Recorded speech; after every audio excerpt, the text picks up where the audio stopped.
Okay, great.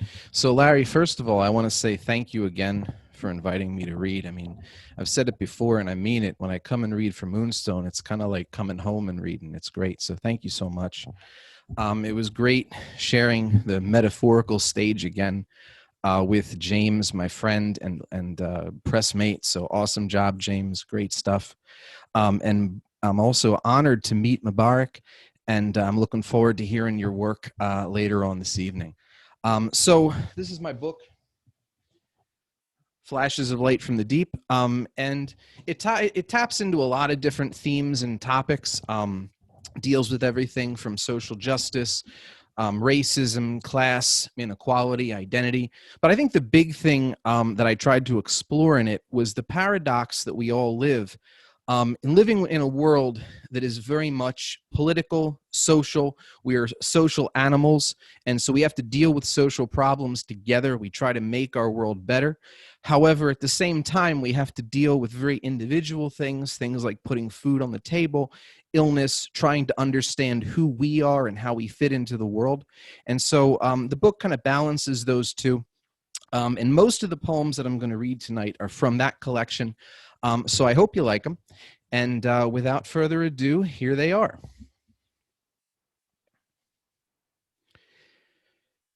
Active voice is the voice of doing, unless it is from lips bound and gagged. I, trained to observe, hide behind screens as I watch the world pass. I know it's not something that you want to hear. All we have in common is we all disappear. Passive voice is a myth. We sit in the coffee house all day. The warm glow eases our minds as we gaze into the January snow. And your cousin's running drugs for La Cosa Nostra, and my uncle's busy filling cans with nails. Lauren's getting letters from the Sandinistas. We're dodging badges and posting bails. And the girl at the counter with the DSA tattoo says that the day is going to come, but we won't know when. And Natty's got a bike shop down on 12th and Tasker. She's selling AKs out the basement door. And the speakers play Salad Days. And I've never heard Minor threaten a Starbucks, have you? But on the night Joe Strummer died, we drank beers and listened to Straight to Hell with the lights off. And Ryan's gussied up like Marla Singer with his three-legged dog and a pocket of Coke. Mikey's in the cold banging on drums for strangers, looking for dollars at the end of a rope. And my coffee is cold, and the wind rattles the glass. And I want to leave, but you say that you are not ready, that we're not ready. So we stay, and the night swirls in on the weather like bad voodoo and the evil eye, the drowned one, the Baba Yaga, the Baba Duke, and in the darkness, the kids rise up and take the world that was theirs, that was always theirs, and all we do is watch.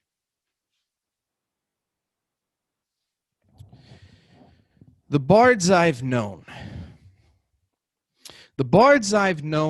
wear white T-shirts and smoke cigarettes in a pool hall down on Oregon Avenue. They live like kings at night and panhandle in the morning. The bards I've known don't say grace before meals. The only grace they've known dances at the Moulin Rouge, sleeping with beggars for pennies. The bards I've known are short-haired and non-binary. Standing on a street corner in Westchester, they shout their protests to the indifferent traffic. The bards I've known live in apartments with mattresses on floors. Their poetry is scrawled on the walls of bathrooms and in the margins of newspapers no one reads. Tomorrow, they won't remember the words they wrote.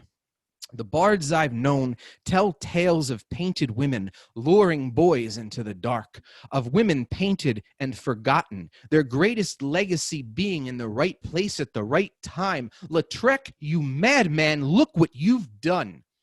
The bards I've known believe in beauty, but mistrust it when they see it. Derelict and rejected, they sell junk out of the back of their vans. The bards I've known are so broken that their songs sound like prayers, and their prayers like confessions. The bards I've known can't dance. They've only come in for a drink, and after they're done, they'll be on their way.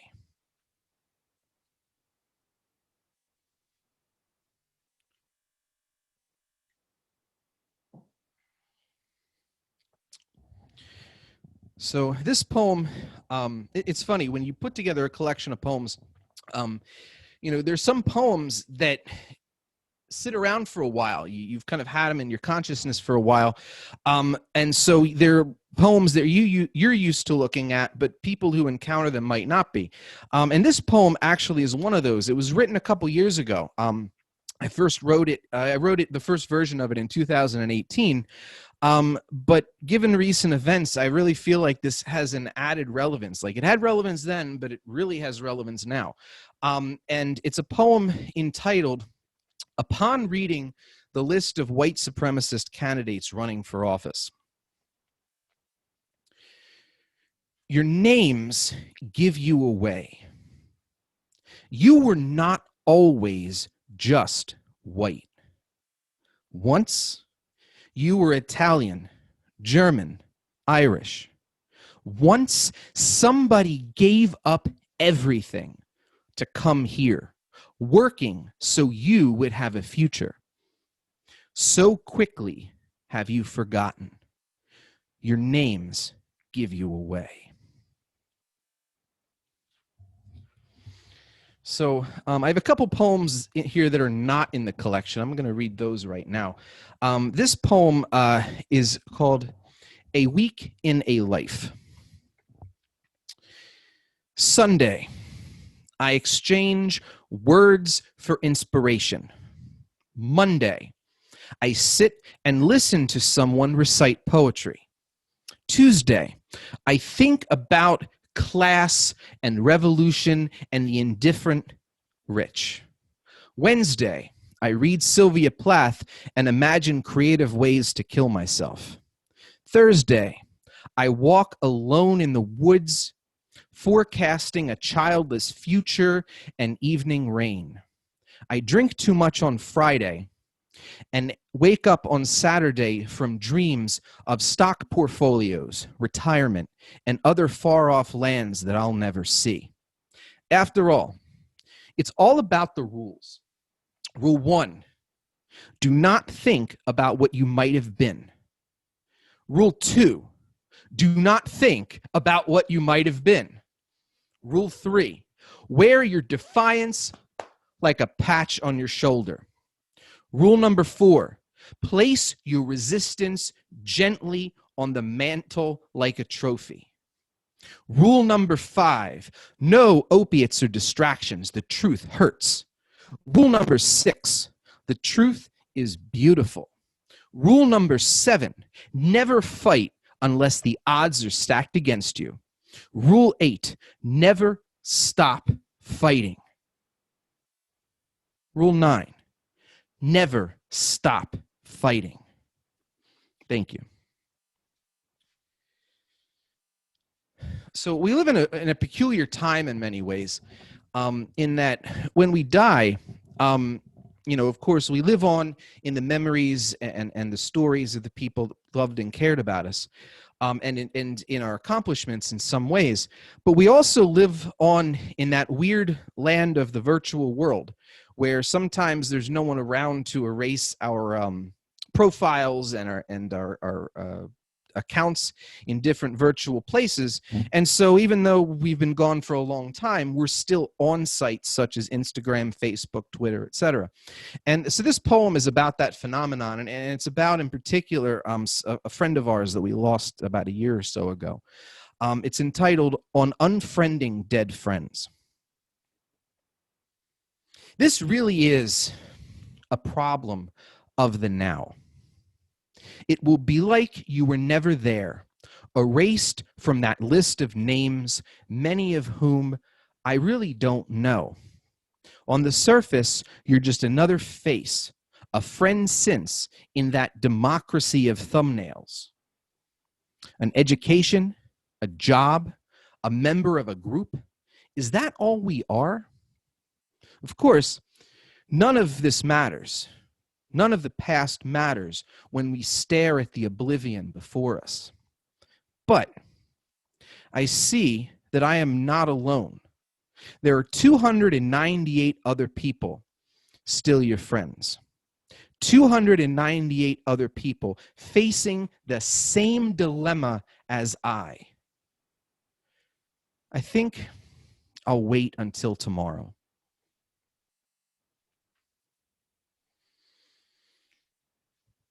Origami. What if the world was paper? What if we could soar through the skies, could we only catch the next breeze? You and I would wander beneath 1,000 peach trees.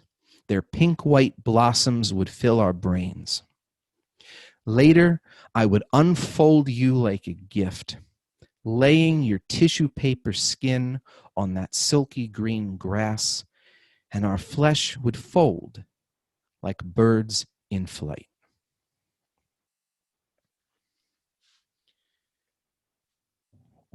I think it's important to remember something about, as an artist, the nature of art.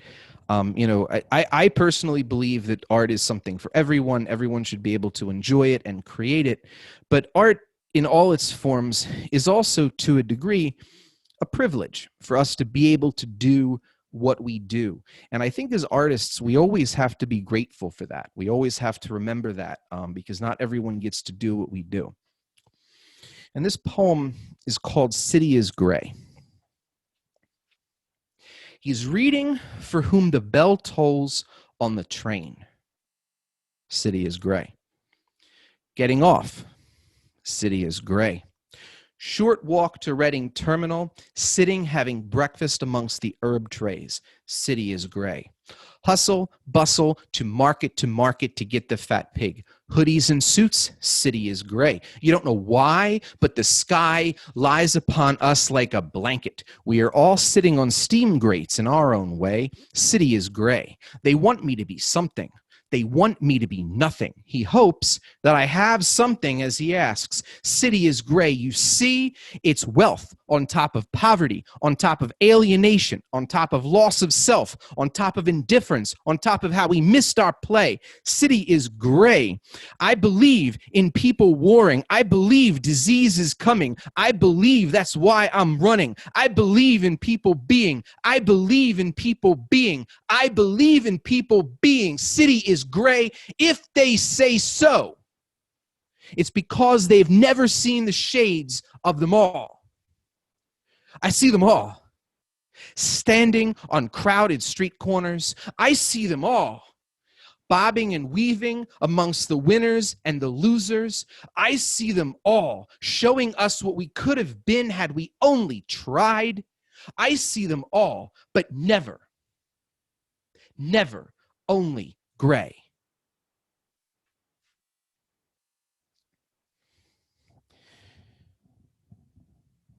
Flying at night. All you see are the lights. Starfire ground into dust, dimming and sharpening like pencils until they are little but pinpricks, a terrestrial star chart. They are the places we forget, the porch light left on, the street lamp that guards our slumber unceasing. On the highways, they mark the cars, photons passing in and out of phase. The dark spots are where we live, those rows of houses where people dream of leaving their rows of houses. At this height, some things are unrecognizable. Is that a baseball diamond? No, it's just a parking lot, unneeded at 5 a.m. Sooner or later, we are all nothing but empty spaces, the darkness that brightens future light. We are heading west, and the new day creeps towards us like a storm front. Thank you. And I have one more poem that I'm going to share. I just wanted to say again, Larry, thank you for having me. And thank you all for coming tonight and for listening. It's been great. I look forward to hearing your work at the open mic if you're going to be sharing. And I'm definitely looking forward to hearing Mubarak and his work next. So just one thing. My book, you can get it at a couple different places. Sharing the link right now. One such place is on my website. I just put the link in chat. So it's a full-length collection. It's $10 on my website. I charge $2.95 shipping. It's also available at a Novel Idea down on Passyunk Avenue. So if any of you live down there or want to order it through them online, you can. And of course, it is also available through Amazon. So this is called Immersion. You are standing in a summer woods. The sun is straining through the clouds as slowly as coffee through a filter. You are safe and alone. Close your eyes and wait. At first, the forest is silent. A soft breeze flutters your face. Plick, plick. Rain is falling at the edges of your consciousness, striking leaves. The sound gets louder and the wind picks up, and soon it is all around you. The rain is now penetrating the trees, striking your face, sucking on your eyelids. You are engulfed. For 1 minute, for just 1 minute, you know what it's like to be something, part of something greater, grander than you ever will be. For one moment, you are perfect.